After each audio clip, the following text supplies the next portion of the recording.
Well, it must be Christmas because the Browns have given us all kinds of things to ask. What the elf was that? You're listening to the What the Elf Was That podcast, an iconoclastic look at the latest Cleveland Browns news. The What the Elf Was That podcast is part of the Fanatical Elves podcast network, a part of the Fans First Sports Network. Here's your host, Joel Cade. Welcome, ladies and gentlemen, to another edition of What the Elf Was That? And in case you haven't been paying attention, and I'm guessing you have been, but just in case you haven't been, the Browns have started OTAs, otherwise known as the Organized Team Activities. Organized Team Activities is a kind of like summer camp situation, okay? In case for maybe who played, you know what football camp is. This is basically what they're doing. They're going through football camp for like pro athletes. It's important for a few things to be stressed. One, OTAs are voluntary. Players do not have to show up for OTAs. They just don't. Two, it's very light. They're just going to be in t-shirts and shorts and those kind of half jerseys they like to wear and the helmets. Not a lot going on. There's no hitting. Nobody's going to get. Hopefully, there's no injuries. Keep your fingers crossed. Not a lot happening with OTAs. However, because this is the Browns, there's always something out there to be talked about. And number one, straight out of the gate, let's talk about the person who didn't show up to OTAs. Now, mind you, again, OTAs are completely voluntary. However, if you have decided this offseason that you're tired of losing, you're sick of losing, you don't want to be in a losing environment, you don't want to lose football games, and you're tired of that situation going on, don't you think you would show up to OTAs to get everyone in place? You want everyone to know that we're on the same page. You want everyone to know that this is the way the season is going to go. You want everyone to be held accountable for their actions. You want everyone to be ready to go to win football games. If you're that guy that wants to win that bad, then absolutely you're showing up to OTAs. But guess who doesn't show up to OTAs? That's right, ladies and gentlemen, Myles Garrett, team captain Myles Garrett, decides that it's in his best interest not to show up to OTAs. This, mind you, after he did exactly what we just talked about. He cried to the media. He complained that he wanted out of Cleveland. He complained that he's never going to win. He complained that he wants to win Super Bowls because Super Bowls, in this very Myles Garrett-esque way, is how someone creates their legacy, is winning Super Bowls. And so, therefore, he wants out of Cleveland. And in case you don't remember, because some people have short memories, he went on the media tour, right? Super Bowl week, he goes on the media tour at the can't talk today. That's not good for a podcaster. At the Combine, he went down media alley at the Combine, talking to every media outlet about how he wants out of Cleveland because he wants to win football games. And then organized team activities show up, and the opportunity for Myles Garrett as the team captain to set the tone for a winning organization. And where is Myles Garrett? Now, in case you don't know, Myles Garrett is literally in Japan. He's in Japan. He gets on his Instagram, and there's a picture of Myles Garrett holding a bag. If the post, the words, the captions on the picture are looking to move in here, looking to buy property, hit me up if you know someone. Like, he is there shopping to buy property in Japan. I don't know. Is he going to live in Japan? Is he going to like hang out? I mean, clearly he's not going to eat OTAs because he'd rather be in Japan. So, being the best podcaster in the land, I have decided on What the Elf Was That to come up with a list. That's right, ladies and gentlemen. Here it is, the list in my hand of the 5 things or places Myles Garrett would rather be or be doing than going to OTAs with his teammates. Number 5, and this is pretty easy. Where would Myles Garrett rather be than OTAs? Number 5, in Japan looking for property. I know number 5 is kind of a bummer because I already talked about it. But hey, the dude's in Japan. His team that he's getting paid $160 million to play for. He is the captain of this team. He wants to be the defensive player of the year, the defensive MVP, the league MVP. And when it comes to OTAs, he's not there. Now, again, just a reminder, these are all voluntary activities. But back in my day, if you wanted to play, if you wanted to win, you put in the time, the energy, the effort, which means you show up at voluntary workouts to get better. Now, maybe Myles Garrett in Myles Garrett fashion thinks he can't get any better. I could see him acting like that. But number 5, he would rather be in Japan. Number 4, what is the 4th thing that Myles Garrett would rather be doing than being at OTAs? Number 4, playing with dinosaurs. As you may know, Myles Garrett has this thing for dinosaurs. He has little dinosaurs in his locker, the little plastic dinosaurs, and he loves his dinosaurs. Even at the press conference where they announced this idiotic extension for this knucklehead, they have dinosaurs out, little toy dinosaurs out on the podium to make us feel good about Myles Garrett's stupidity so that we'd all look, it's the cute little dinosaur. So Myles Garrett would rather be playing with dinosaurs than playing football. Number 3, what would Myles Garrett rather be doing than be at OTAs with the Cleveland Browns? Number 3, he would rather be writing 6th grade level poetry. That's right, ladies and gentlemen. As you all know, Myles Garrett loves his poetry, and Mary Kay Cabot loves to sit there and ask Myles Garrett to read her his poetry. Now, if you would ever read Myles Garrett's poetry, it is exactly what you would expect $160 million defensive end's poetry to sound like. Number 3, writing 6th grade level poetry. Number 2, gotta love the top 5 list. The number 2 place that Myles Garrett would rather be than at practice, at OTAs with his teammates, is being a guest on the Fanatical Elves podcast so he can explain himself. Okay, well, maybe he doesn't want to be on the Fanatical Elves podcast. By the way, if you would like to listen to the Fanatical Elves podcast, you can find it on Apple Podcasts and Spotify, and you can probably find it on X. It's hosted by John Suchan, who we will talk about later. Great podcast. We're all the people, the Fans First Sports Network here with the Fanatical Elves Network, including What the Elf Was That? Host me, Joel Cade, the left guard. We come and get together and have our weekly podcast for the Fanatical Elves. Myles Garrett should come on to that podcast. I'm sure he doesn't want to, but he should come onto the podcast and just explain himself. Why is it, Myles, that you basically held out, made a mockery of yourself and of this city and of this team, which everybody seems to have forgotten, run us all through the mud, drag us all through the sewer, and then decide, oh, okay, I'm just gonna show up to OTAs. If you want to be a leader, Myles Garrett, you have to lead. You have to do the things that nobody else wants to do. You have to do the things every day that you don't want to do. You have to get up. You have to put in the work. You have to grind.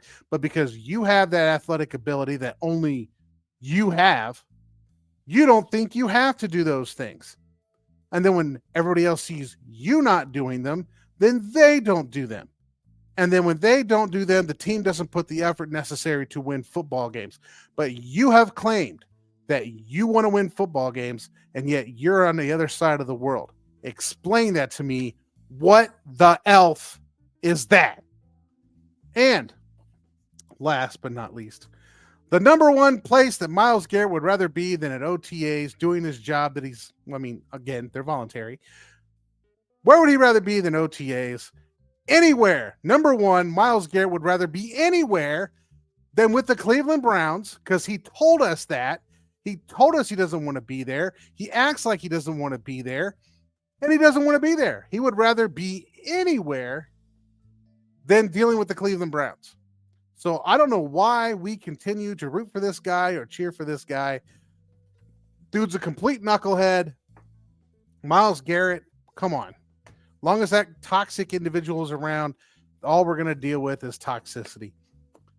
All right, ladies and gentlemen, it's time for break. And I'm going to let you digest that top 5 real quick. But before we go to break, I'm just going to say, hey, look, if you like what we're doing here, give us a like, subscribe, check us out, subscribe on Apple Podcasts, subscribe on Spotify, anywhere you get your podcasts, man. Check us out, download us, listen to it, get more top 5s, hit more top 5s. Are coming after this short break.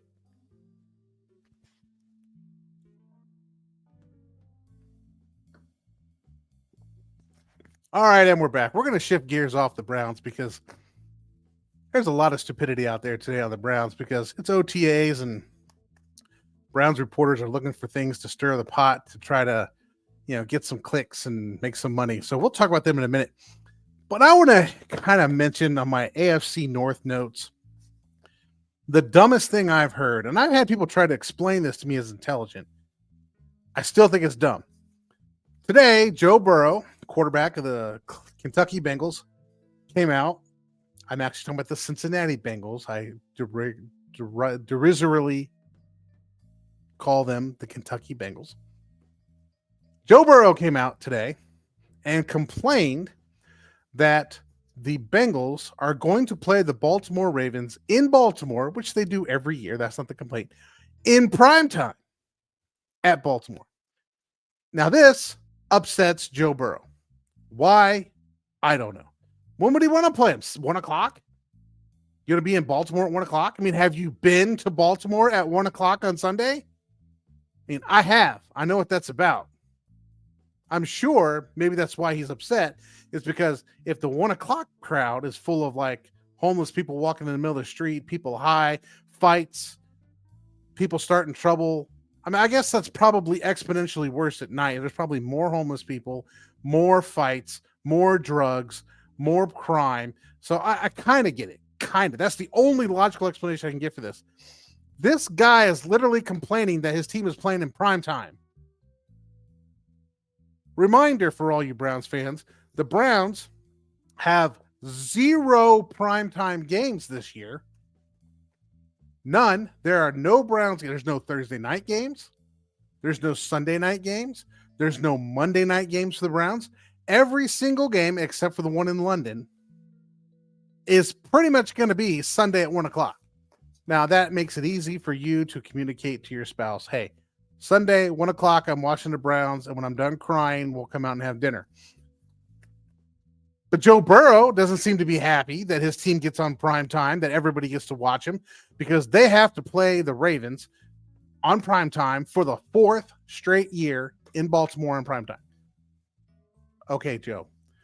So, Joe, following my pattern today, I have compiled the top 5 things that Joe Burrow should actually be complaining about instead of what Joe Burrow is complaining about.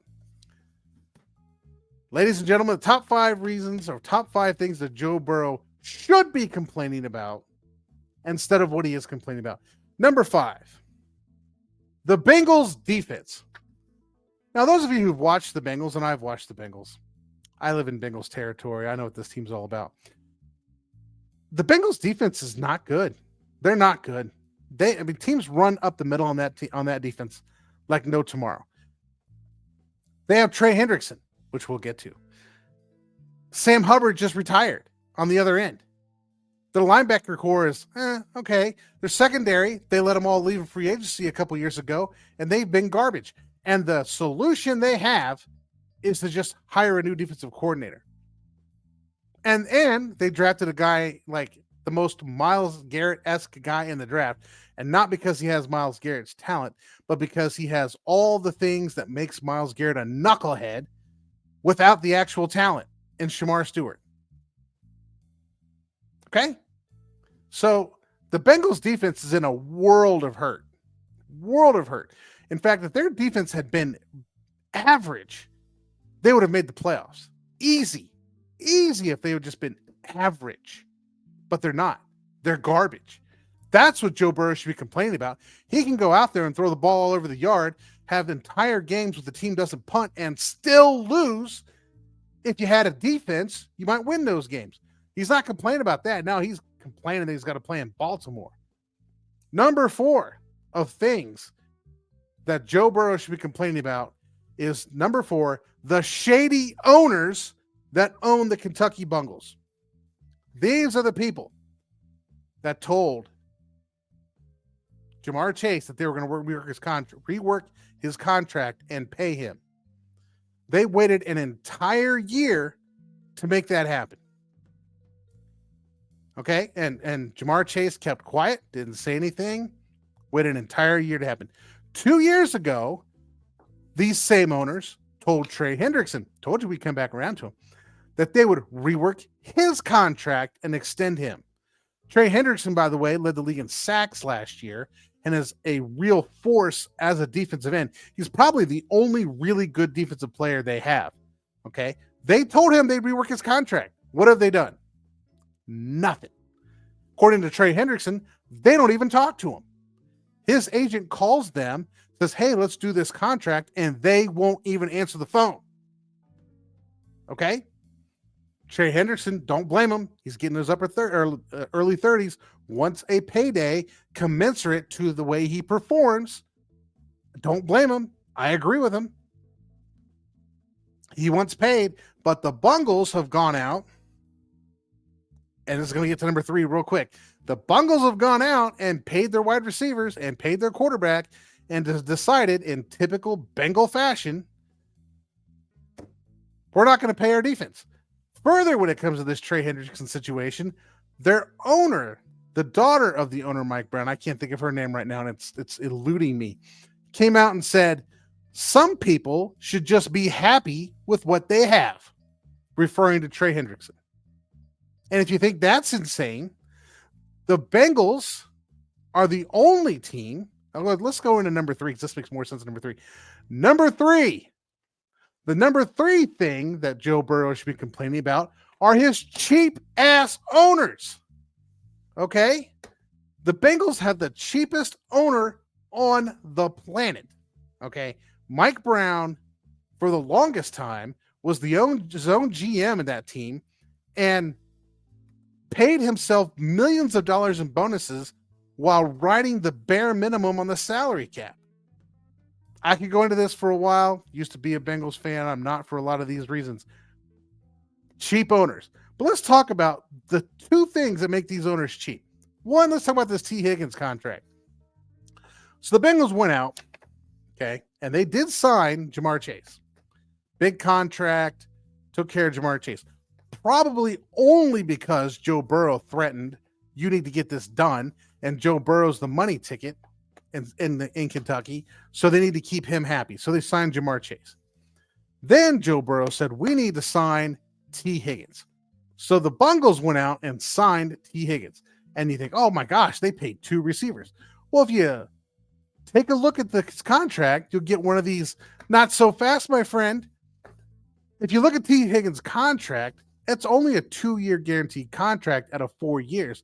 And only $40 million of it is guaranteed out of the $100-some million he was given. They basically signed him to a 2-year contract. And the only reason I think T. Higgins signed it was because he was sick of playing on the salary or playing on the franchise tag, which they could have franchise tagged him next year and ran with that too. They're so cheap that they won't even pay the players that they have. Trey Hendrickson, right?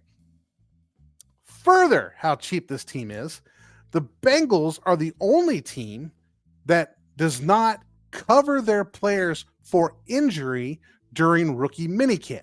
So they had their top draft picks sit out of rookie minicamp because they refused to sign an injury waiver. The injury waiver refused to cover them if they got hurt, meaning if they went, let's say Shamar Stewart, who's about as smart as Myles Garrett, goes out there and gets hurt. They could pay him less because he's injured than they would have had he not gotten injured. like every other NFL team has a waiver that says if you get hurt during rookie minicamp, we will pay you anyway. But not the Bengals. The Bengals say if you get hurt, you're screwed. So now they have players not going to rookie minicamp, which is mandatory for rookies, not going to rookie minicamp and sitting out because they're not under contract. And they won't sign them to a contract, nor will they amend their waivers to protect them if they participated in rookie minicamp. That, my friends, is cheap. Just sit there and do what the rest of the NFL does, but not the Bengals. Not the Bengals. Number 2, the second thing that Joe Burrow should be complaining about, but that what he's not, is the offensive line. These people are the factory of injuries. Every year, Joe Burrow gets some injury. Now, you can say every year, everybody gets hurt in some level. Correct. But the offensive line in Cincinnati is atrocious. Atrocious. They're signing free agents that if they were really that good, they wouldn't be free agents.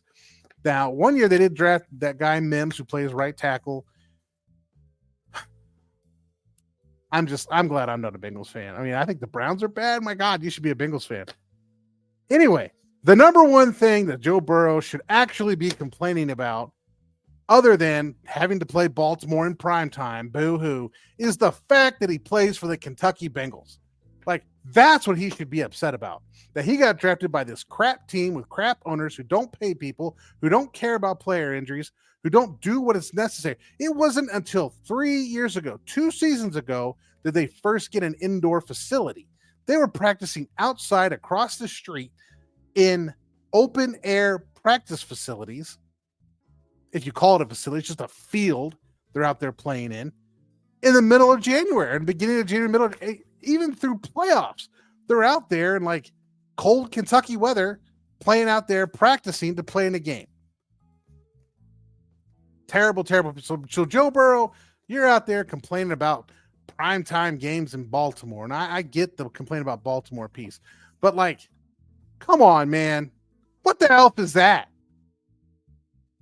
All right, ladies and gentlemen, we'll switch gears because we are now into the bonus round. That's right, ladies and gentlemen. I have, for parody and fun, compiled another top 5 list. So if you've perused social media today, and today, I mean, May 28th, and I'm recording about 2:00 p.m.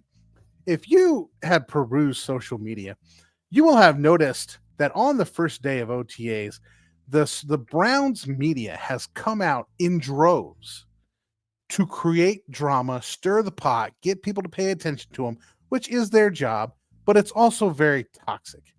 So if you paid attention today, you could hear Tony Rizzo complaining that Shedeur Sanders is not being groomed to be the next quarterback when the Browns have clearly stated that as a 5th-round pick, he will have to earn his way up the depth chart. You will get to listen to Tony Grossi talk about how Joe Flacco should be getting every rep, and they should be going out there and letting him take all the reps and not even have a quarterback competition. You can hear Mary Kay Cabot talk about how Kenny Pickett is the guy for the Browns, and if they don't give Kenny Pickett the reps, then they're just wasting everyone's time.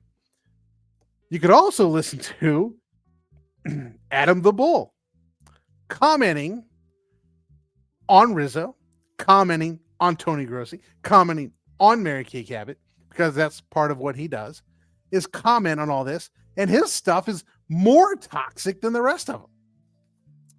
So, in light of today's toxic media, I have compiled a list of the 5 worst media members / podcasters in the Cleveland Browns media. Now, this is all in fun and games. I don't actually dislike these people. Well, maybe one, but I don't actually dislike these people. I'm just having some fun. And these are some of my personal reasons. These are not professional reasons that I can actually think of. These are just things that I think are why I think they're toxic. And by toxic, I mean they're just fun to listen to. Don't let these people upset you. Just don't. Just have some fun with it, like me. All right. So the 5 worst podcasts / toxic media Browns football media members are: number 5, Zach Jackson. Now, this one's personal. I have no idea, but I got on X one day. So, you know what? I don't ever hear anything from Zach Jackson. I'm gonna follow Zach Jackson. So I type in Zach Jackson. I can't find him. Eventually, I figure out that this guy has blocked me.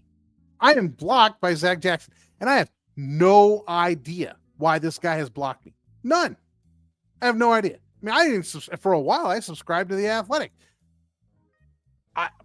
I can't even. I mean, I pay for a subscription to a place that I can't even view on X the person that writes for the place. So you know what I did? I just went and canceled my subscription to The Athletic.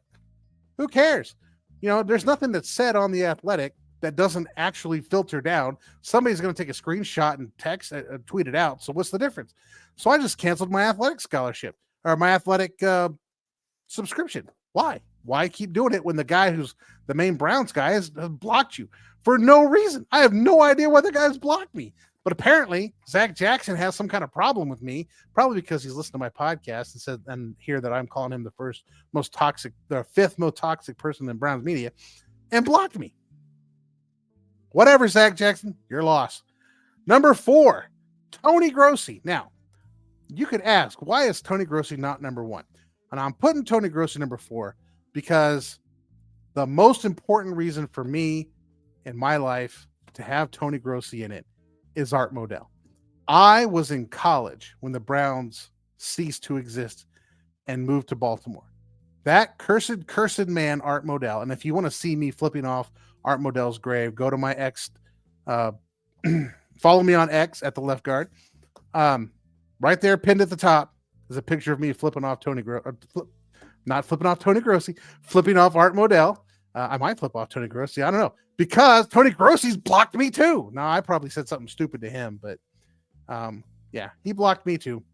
So number 4, Tony Grossi. But the reason I keep putting him at 4 instead of 1 is that because of Tony Grossi, Art Modell has yet to enter the Pro Football Hall of Fame. This man has stood up every time this guy's name comes up and has made the case that he should not be in the Pro Football Hall of Fame because of the move. He's also just a dumb owner. I mean, if you just get into the economics of some of the television deals he made, this guy was not smart when it comes to making media deals. And this guy was a marketing guy. I mean, come on. So Tony Grossi, he's toxic as crap, but he's kept Art Modell out of the Hall of Fame, so I'm pretty happy. Number 3, the third most toxic podcast by all Browns members is John Suchan. That's right, John Suchan and his Johnny Cleveland podcast. This guy has all kinds of crazy takes. He gets anxious, he's angry, he's upset, he's frustrated. He says all kinds of weird things like you have to sign Nick Chubb, you have to do this, you have to do that. If you don't know what I'm talking about, get on to Apple Podcasts or Spotify. Look up the Fans First Sports Network, particularly the Fanatical Elves Network, and look for the Johnny Cleveland podcast. Give it a listen. You can find out just exactly why he's that toxic. And while you're doing that, just go ahead and give us subscribe on Apple Podcasts or Spotify to the Johnny Cleveland podcast and the Fans First Sports Network and the Fanatical Elves Network. All right, number 2. The second most toxic Browns media member, Anthony Rizzo.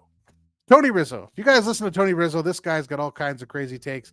He was out there saying we should trade Deshaun Watson. I mean, I would agree. Let's trade Deshaun Watson, but you have to understand the salary cap. Like, if you're going to go out there and make these podcasts like this, you ought to at least have some idea of what you're talking about. I'm not content just to sit here and say, I don't know what that's going to do to our salary cap. I'm at least going to try to look it up. And this guy doesn't even try. He doesn't care. Doesn't even try. Okay. Getting to number 1. The most, in my opinion, toxic Browns media member or podcast is Adam the Bull. Now, why would you say Adam the Bull? The guy is a Kentucky Bengals fan, and he's a Browns commentator. This guy's on some podcast talking about the Browns all the time like he's some expert on the Browns. Dude doesn't even like the Browns, and we expect him to give us objective knowledge? Come on, man. That is the most Cleveland thing I've seen. Somebody who doesn't even care is out there giving information on podcasts. That's why he's toxic. All right. Last but not least, ladies and gentlemen, the last piece of the day. It is the first day of the 10 days of OTA. Now, if you're starting to hear the 12 Days of Christmas song, that should be happening right now. Because on the first day of OTAs, the Browns gave to me one team captain in Japan. A team captain in Japan. That's it, ladies and gentlemen. I can't do this anymore. I've had enough of my lists, had enough of this, enough of that. Had enough of the Browns. Had enough of Myles Garrett. I will cheer for the Browns, and I will cheer for the result that Myles Garrett brings, but as a person, I am not rooting for Myles Garrett. I just can't do it. Just can't do it. So until next week, ladies and gentlemen, look us up on Spotify. Look me up on X at the Left Guard. Look me up on Spotify. What the Elf Was That? Look us up on Apple Podcasts for the Fans First Sports Network and What the Elf Was That? Give us a like, subscribe, check us out because it is awesome. And remember, ladies and gentlemen, keep asking, what the elf was that? Thank you for listening to the What the Elf Was That podcast. Please like, subscribe, and tell all your friends to give a listen. You can follow host Joel Cade on Twitter at The Left Guard.